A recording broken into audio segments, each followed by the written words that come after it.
All right, so here's the problem, right? So people who are responding to me, you're the people I'm talking about. So early on, I agreed with most of you, right? It seems like up to 10% of people can die, and this is crazy. It's extremely dangerous, deadly. It's very virulent. Everybody gets it. It's like it spreads like wildfire. It's impossible to control. The numbers are devastating. Hospitals will be overwhelmed. Yeah, that's how it seemed. And the people who are now responding to me, telling me how I'm wrong or whatever, are still operating under all of those assumptions and all of that information. You're completely ignoring the reality of what's changed here. So, with the antibodies testing, what we're learning, and all the experts agree, Anthony Fauci, who everybody heralds as this amazing expert, said this before this pandemic even occurred. Really early on, he wrote a paper along with the boss man over at the CDC saying exactly this, that likely there are going to be extraordinarily high numbers of people and the actual infection rate will be more like 0.1 or something, right? Which closer to the actual flu. So when I say it's similar to the flu in some ways, it's because so many people have had it and were completely asymptomatic. Up 20% in New York have had it. And what that means is that originally we were reacting based on the assumption that up to 10% of people who get this could die. Now it looks like it's 0.3%, maybe 0.5%, but right now it's looking pretty close to 0.3% could actually be the death rate. So based on that new information, how are you not changing your opinion on this?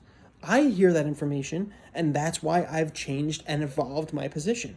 Early on, I felt like most of you. Since then, I've evolved my position and changed how I look at this situation because of the new information that we've gotten.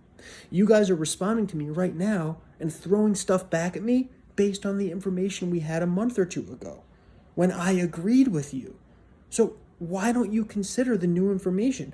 If you feel the way you feel because of 10% of people will die if they get the virus, and I tell you that it's actually 0.3% of people that will die, your response shouldn't be, yeah, but still. No, your response should immediately be, whoa. All right, well, I guess I have to completely throw out everything I just said to you, completely reconsider every position I had about this. That's what I'm not understanding. How do you guys still act like it's as much of a threat? And when I say it's similar to the flu in many ways, I'm not saying, oh, this is just the flu. You can pretend like I'm saying that and say, oh, you're one of those conspiracy theorists who says it's just the flu. Obviously, it's a bajillion times more virulent than the flu, right?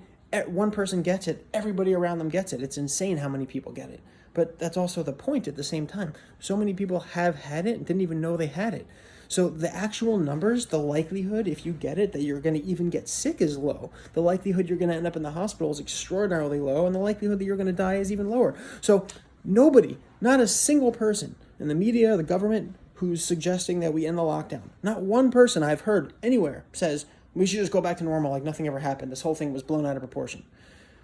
The people who are saying we need to open up, what they're saying is the government needs to not force us to close our businesses because we have tens of thousands or millions of starving children in this country. Literally.